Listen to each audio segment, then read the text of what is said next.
Hello, everyone. My name is Jamar Morrison, and this is Through the Years. And today we have Kerstin Vollstedt. Introduce yourself. Hi, as you said, my name's Kerstin. I marched 17, 18, and 19, and I marched clarinet. And before that I was at Park Vista High School, so, you know.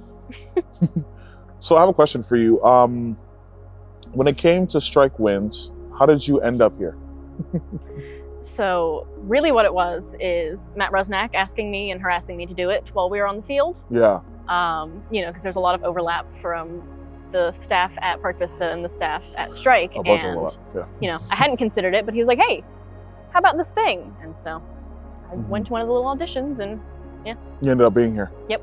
Got it. But I think you guys, I don't think you were the only clarinet. I think at the time you were like one of the few clarinets. And then you started bringing friends? Yes, I was the first one to go. The only other person from Park Vista that was there was Alec Benzema. Yeah. And after the first one, I got Anika and Joseph to come with. Yep. They're both clarinets. And then you had Brittany, who was youth. Brittany was a youth, yeah. And then I know Ethan joined and he was trumpet. Yes, yeah. Big crew of Park Vista kids. Yeah, he was a trumpet. Yeah, Ethan was a trumpet, and then he ended up being in the mellophone section. Oh my gosh, I forgot about that. Cool.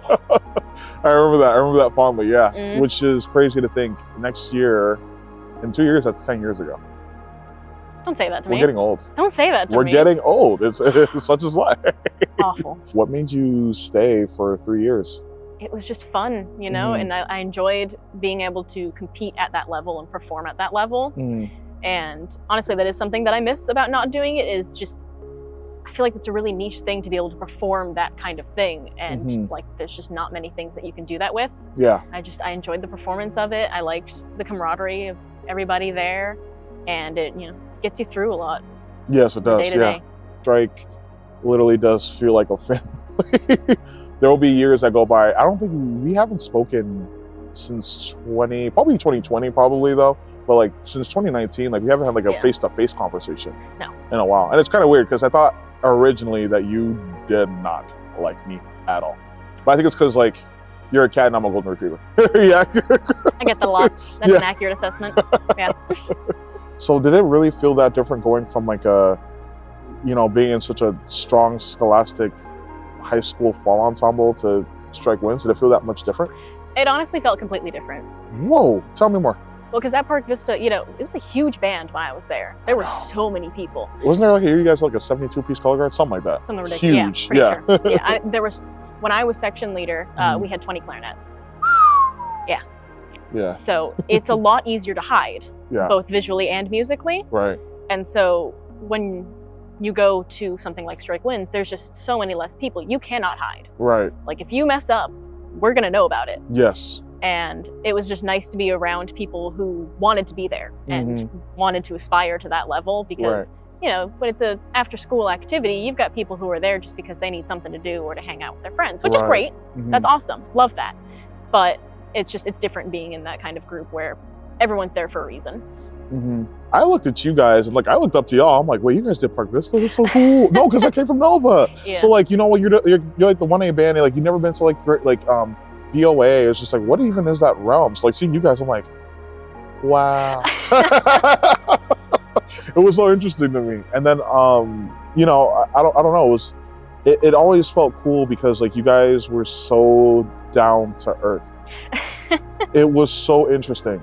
Because like, sometimes people, when you get to that echelon, like you guys, anybody would, anytime that, you grow within anything, it's easy to let your arrogance get the best of you.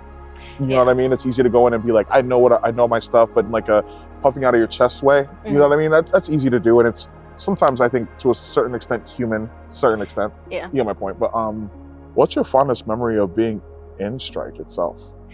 Some of the best moments, honestly, I feel like we're on those really long bus rides. Yeah. Because, all you can do is hang out with each other. Right.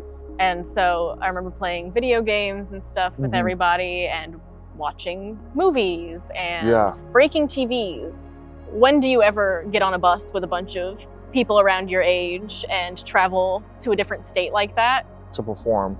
Yeah, you're stuck in that bus, and you guys are friends, but there's a difference between the way you hang out and then being confined to a bus. Yeah. And so it was interesting to hang out with everybody there. Yeah, because everybody would talk to everybody.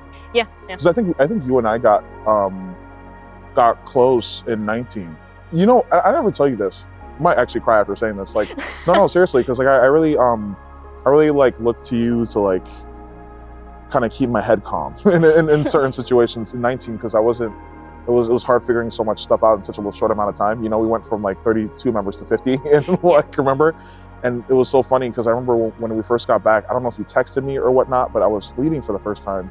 And I will never forget this message. You literally told me and said like you were surprised at like how much or how well I was doing, because I was literally figuring it out. I was like, because a lot of people were surprised that I was the horn sergeant, and to a certain extent, I was too. Because when I went to high school, I was like a first lieutenant, so I was like second in command, but I've never been in like a command of an ensemble. So once you said that to me, especially coming from you, like because you're the person that can like see everything and be like, well, that's probably not gonna work, and like and you're so calm about it, and so like to me, you're very like precise as a person. I like that about you. And then like once you said that to me, I was like, okay. All right, I'm on the right track. You know what I mean? No, it really made my day. I don't know, like, and that's why I always like, not just because you said that, but that made me like really realize like, oh, like you really see like I've actually grown as a person. Because you know, even though I was 21, you know, I'm still young in the grand scheme of things. Oh, yeah. You know what I mean? So even hearing that from somebody younger than me that has a level of wisdom beyond their years is important. If you had anything to tell to somebody that was interested or scared to audition for STRYKE Wynds, what would you tell them? I would just tell them to go for it. You know, there's going to be a lot of things that are scary, but you can only gain something from auditioning. Even if like, you know, you don't make it, you'll have gained something in the process. Yeah. You know, trying to practice everything and, you know, getting to a point where you're comfortable auditioning or, you know, pushing yourself for that. Like that's good. Yeah. It's great. You know, you progress as a musician, which is good. So yeah, it's just always just go for it. Everyone's excited to be there. They want you to be there. Everyone's really nice. And even if you don't make it at the audition, you know, you'll gain something from it because it's a good experience. You know, push yourself to audition because you can only get better from it. Right. Would you say that you're a little bit surprised of how much this group has grown? Yes. Same. Well, because when I had started, it had already grown so much from when it had, the actual thing had started. Right. And so now to see where it came from even then it's pretty crazy. No, seriously, yeah. Well, because we had eras of spikes, like 16 was there, went open class, then 17. I remember, nobody talks about this. I totally forgot the story.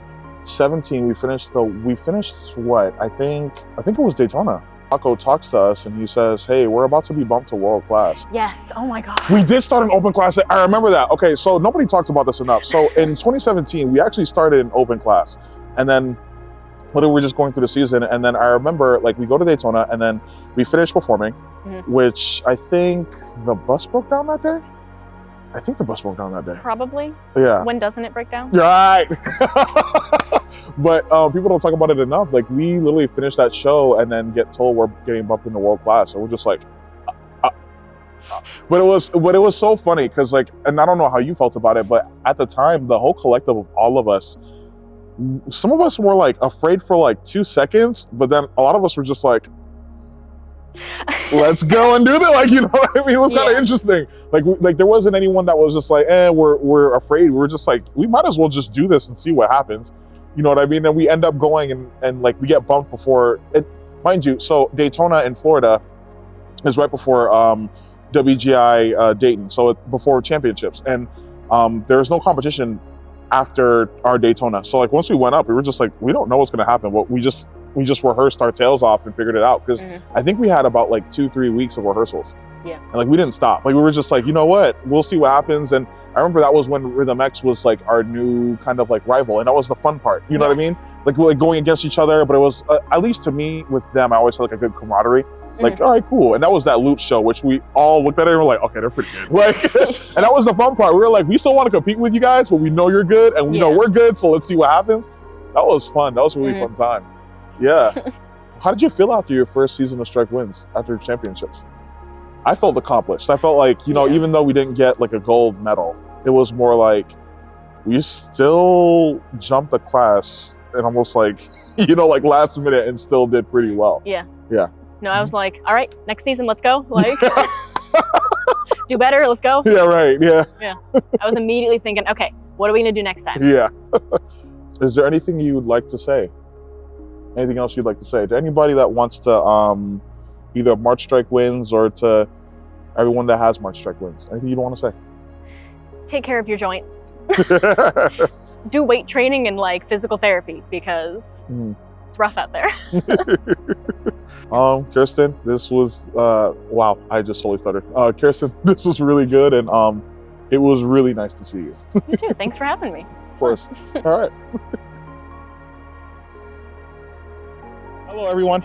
My name is Jamar Morrison, and today I have somebody that I've marched with actually for what, 2 seasons total? Yeah. 18, 20? Yeah. 18. I have Mr. Marcel Astacio Hernandez. Been here at STRYKE Wynds for, what is it, like 7 years now? Mm-hmm. About 7 years. So I first came here in 2018, March 20, 22, 23, 24, and then I'm marching 25 for my last season. Nice. So you've kind of been in 2 eras of STRYKE Wynds, basically. Like I call it different eras. So like there's the Nicole and Malik era. There's the my era. Like, so, you know, me, Stu, and Evan, and then there's like there's the Carrasco era, and then there's the Salazar era. Your era, actually, too. In 2018, that's where we first met. It was actually really funny. Yeah.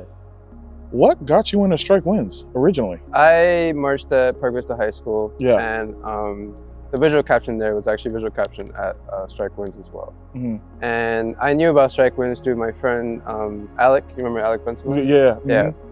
So he already marched STRYKE Wynds. He was actually one of the original members. He marched in 2015, 16, and 17. And I knew about it through him. And I was like, oh man, this is like such a cool group, you know. They're world class. I got promoted to world class in 17. And you know, I always wanted to try out, but I never felt like good enough to be a part of like a world class organization. I'm always like thinking like, you know, maybe I need, you know, more experience and all that stuff. Huh. But come in 2018, I think it was around January, Josh Brendas, he texted me. He was like, hey, you want to, you know, come march STRYKE? He texted me before and I said I couldn't afford it. He texted me again and I was like, you know, maybe I could figure something out. You know? So, you know, I went in there. My first practice, you know, first people I met was Steven and Brandon Cruz. They're the first people who introduced me, and the rest is history. You know, just marching for so long. Interesting, yeah. It's funny though. I think the biggest part of that sentence that you just said was the part where you said, like, you didn't think you could do it. That's weird to me. Because like Josh always says, like, you're one of the best marchers, like even better than me, which gets on my nerves. But it's probably because of my competitiveness. But you are one of the best marchers of STRYKE Wynds. You know that, right? Don't do that. I don't know about that. Yeah. I would consider myself like very consistent. You are. I never had to like tell you anything. Yeah. Rarely. Yeah. But I mean, it's just like a matter of perspective, especially like, you know, before coming to STRYKE, you know, all this like, just seeing groups outside of the organization, you know, you think, you know, you don't have the talent, you see them, you know, only in the lot and only when they're performing, so they have all the stuff going on. That's true. You don't really know what it takes to be a part of it. Behind the scenes, that's true, yeah. Yeah. Not many people know about this, but I think you are the first to have a sibling in the ensemble now. Yeah. How does it feel to have your younger brother here? It's cool. It's really cool. It's also really weird. How so? Because like, you know, I always have to make sure like, you know that sibling dynamic where you just gotta make sure he's like getting his, you know, his stuff together and like, you know, at home, and now I gotta do that in the ensemble, you know. This should be my time away from my family, and then now I got family in here. So, you know, always making sure, you know, he's on top of it, and that I'm making sure that I'm taking care of him and my friends in the ensemble are taking care of him so that he has a, you know, great experience here. Yeah, that kind of gets to me actually, in like an emotional way, because I don't know, like I think when you got to STRYKE, were you the same age as him? No, he's younger. He was younger? Yeah, he's younger. I was, I think I was 16, 17? He's like 15, 16? Yeah, so it's like the same age range. So like, it was funny, when I first saw him, I thought, this is like no joke. When I first saw him, I was like, is that a young Marcel? Because like, remember, your hair was shorter at the time. Yes, my hair was very short, and I got a little thing going on here, so. Yeah. Tell me one memory that you enjoyed about 2018. For me, it was the culture. I don't know what we were on, but it felt like 18, the way that ensemble was put together, it felt like we all had so much goofy moments during rehearsal, and it was very funny. By far. Yeah, it was probably one of the goofiest ensembles. We weren't like fortunate enough to like have like, you know, good facilities like we do now and all that stuff. So we had to make the most out of it by like being always lighthearted and stuff. Yeah. And you know, just experiencing the WGI in the indoor world, because I never experienced it beforehand. It seemed like a whole different like culture shock moment. Yeah. Until I got into it, and I was like, oh, this is actually like pretty fun, you know, as opposed to being like super bando commando and be like, oh, you know, all that stuff. You know, you go to retreat and WGI or FNCC, and you know, it's just a lot of, you know, people have necklaces, have light up glasses and all that stuff. It's just like, oh man, this is such a vibe, you know. I guess what's a memory that that reminds you the most of when you got back, when you got to STRYKE Wynds? Just like I said, like first meeting like Steven and Brandon Cruz, like their acceptance right away. Yeah. You know, like regardless of who you are or where you come from or how good you are, they already made you feel like right away. Yeah. And it made you feel like a part of the family, and you know, people uplift each other and they push each other to be better. Yeah. Especially like my section, my tuba section. So that's what affects you the most, huh? Yeah. That's interesting. At least for me, it's kind of interesting because when I got, I don't think I've ever said this to many people. I don't know if you've known this. I wasn't supposed to march 18. I was not supposed to march. A lot of people don't know this, but 17 was supposed to be my original like last year. And then I remember because I finished Boston in the summer, and I was like, all right, cool, I think I'm good. I think I'm all right. And then I'll never forget. I went to an audition camp, I got food poisoning, went home, and for STRYKE Wynds, and I was like, oh, I don't even know if I want to do STRYKE again, like honestly. And it wasn't because I didn't want to do STRYKE itself because of the people. I think I was burned out from band, honestly, which is rare coming from me, but now I'm learning how to take breaks. But and then I'll never forget, Josh literally texted me, hey, what is it going to take for you to like come back to STRYKE Wynds? And I was like, all right, bro, I'll check it out, whatever. Then I see like you guys doing dance block, and I was like, all right, let me see what I can do. And I got in, and then I was like, okay, this is kind of fun. And then I ended up, I'll do another one. It was kind of interesting. I don't know, it was very interesting. 18 was such a, I don't know, it's such a transitional but good year. It's definitely like a necessary year to like have, you know, just a stepping stone and growing in the right direction. You know, it being our first full season in world class. Yeah. And you know, obviously, you know, we didn't have the season turn out as we wanted to. No. But I mean, that just set, you know, that was like the foundation for like what's to come in the next like, you know, 5 years. Yeah, exactly. And then if you could say, out of all the years that you've marched, which one so far has been your favorite? I would put 2018 up there just because everything is a first for me. But you know, 2024 was definitely the most special.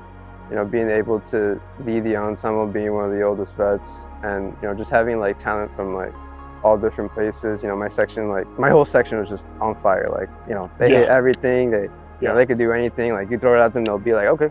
Yeah, literally. You know, like so. That put like so much less stress level on me on making sure my section on top of it that, you know, I had at the time and the opportunity to have more fun. Yeah. And actually, you know, like kind of like live in the present instead of like stressing out about this or that or you know. And you know, just the hard work and the fun times and being able to make sure that pays off in the end with setting the new record. Yeah. I think it was probably the most enjoyable. That felt like the That felt like a nice, you know. Yeah. But you know, now I'm here again, you know. Yeah, literally, I was like, man, how you guys really just came back for another one? That's crazy. Yeah. I don't know. I think I don't really say this. I don't think I've said this like in front of people, but like you guys as a class make me really proud to be an alumni, very much so. Like not even to get sappy. It just seeing that you guys are able to just like run things, and you guys do it at a high level and whatnot, and I don't necessarily have to like intervene, makes me like really happy, just because like, you know, when you're ensemble captain for basically 3 years, and then, you know, seeing you guys like, not my underlings, but you know, my teammates, and then seeing you guys step into that role willingly, that was what got me. You guys didn't really shy away from those roles. You tried to figure it out, and no one ever gives you enough credit, but like the fact that you played example, a lot of people look up to you, believe it or not. A lot of people do. Like you're very you play a great role of being like an example type of leader. So that I'm like that makes me happy to know. You're one of the main reasons I do this, you know. You, Stu, Brandon, all the people I look up to, you know. just trying to like live up to your guys' shoes and like, you know, trying to push you on some of the right direction. That's all inspiration from you guys. And you know, without it, I don't even know if we'd be here. What has Stryke taught you about life? Just doing what you need to do in the moment, you know, like as opposed to like, you know, doing video assignments at home, or, you know, maybe you had an appointment, you have to show up late or whatever. Once you're in here, you just gotta do what you gotta do. You just gotta take whatever is outside the floor, you don't gotta worry about it. You just gotta be on the floor, do your job, and only your job, and we'll all go home happy. Yeah, it almost simplifies life in a sense, because yes, throughout the complexities, things happening, a car could break down or anything could happen. Yeah, I get that. Yeah, it's made my life really easy in terms of like getting jobs and just working. Like, you know, I'll go to my job at FedEx and I'll just be like, all right, we'll just do this. You know, I could take my time, but I try to get it done as quick as possible. I can just, you know, go home, go sleep, you know. So it really helps me in the sense of just being productive. And, and, you know, whatever things I need to take care of, you know, I take care of it right there. If you could tell anybody that was scared to march STRYKE Wynds, or scared to even audition for STRYKE Wynds, what would you tell them? Just do it. I mean, the worst they could say is come back next year, you know? It's not anything crazy. You know, I understand from outside organization, you know, even like drum corps, you'd be like, oh, you'd be too scared, or, you know, talking about independent world class like percussion or guard, you know, it'd be like, oh my God, it's so good, there's no way I'm good enough for that. You never know until you actually like audition, you know? The audition process, and not only like shows you where you are as a performer, but also shows you where you are compared to other performers. You know, you might be closer than you think. You know, I've marched with several people that I thought were leagues above me, and I was able to hang with them. You know, I was able to be on that same level. People treated me like, you know, oh, you're my friend, like you're a member. Like they never treated me like I was below them or I was too inexperienced or anything like that. You know, it's just like, just go for it. But just go for it. That's it. It's funny. If you have a goal for this year, what would it be? If you have a goal for 2025 STRYKE Wynds, that edition, this is the one where you guys get to pass the torch. What's the goal? Well, one of my main goals is, you know, just being that it section in low brass. You know, not only for like Wynds, but like, you know, all the marching arts. I want like band directors and students to like look up videos of us and be like, you know, that's the example right there. That's what you want to do. You know, and hopefully, you know, we become the inspiration for not only for STRYKE Wynds to, you know, grow bigger, but also, you know, potentially make a, you know, STRYKE Wynds 2 group. You know, we have so much pull, so much presence in social media, so much presence, you know, within the competitions that people just from all over the world, you know, just having like, you know, we've had Japanese members come into STRYKE since 22, which is, you know, seriously, I don't know how we did that for the past 4 years. Like, that's amazing. That's something like, you know, that's what I want more of, you know. I want to see more countries, you know, maybe I want to see like Colombia, Costa Rica, Brazil, or, they exist. Like, they exist over there. All that Indonesia stuff. Too. So it'd be really cool to, you know, have that expand and potentially like, you know, make a STRYKE Wynds 2 group. Who would you want to teach STRYKE Wynds to? You know that. Make a long line and a legacy of what this is. Yeah, I get it. Yeah, you know, I'll be a part of this legacy and I'll be a part of the next one. All right, yeah. Keep the pages moving, man. Yeah. Is there anything else that you'd like to say to anybody that would, any future STRYKE Wynds members? What would you tell them? Just having a sense of like, you know, purpose and doing your job, and just ultimately like having fun doing your job. Yeah. You know, that's one of the main key points that I enjoy about STRYKE Wynds. Why, you know, I try to try to build as much relationships as I can with, you know, with the new members, and try to have fun with my old friends that we've had. You know, having fun and being good is probably like one of the best experiences, you know, you could ever have. You know, especially if it pays off at the end of the season. You know, you don't gotta stress about anything. Once you do your job, have fun. It's pretty simple. Yeah, you're set for life. Bro. Not easy, but it's simple. Yeah, I tell people that all the time. Every time that I get here, it's like family. So like that's why when next year, when I'm officially leaving to like Texas, I'm like, man, where's my family? You know what I mean? Like, where's home? Like, I need to make a new home. And I don't know, like leaving here is going to be like a weird thing because it'll be the 10th year. And I don't know, for the 10th year anniversary, I think It's a nice little. this is a good, this is a good way to connect everything together. Yeah, I don't know if I would have marched this year if my brother wasn't in. But, Yeah. you know, it's definitely going to take a little while to get used to, you know, being outside of the organization. You Gonna cry? Hey, I cried once last year. It could happen again. You know? Oh, you did? I remember that, yeah. Well, Marcel, this was good, man. It was nice seeing you. Well, even though I see you at rehearsals, but this is actually a good talk because I know we haven't talked in a while because we, you know, we've all been busy, but Yeah, I'll see you back out there in rehearsal. yeah.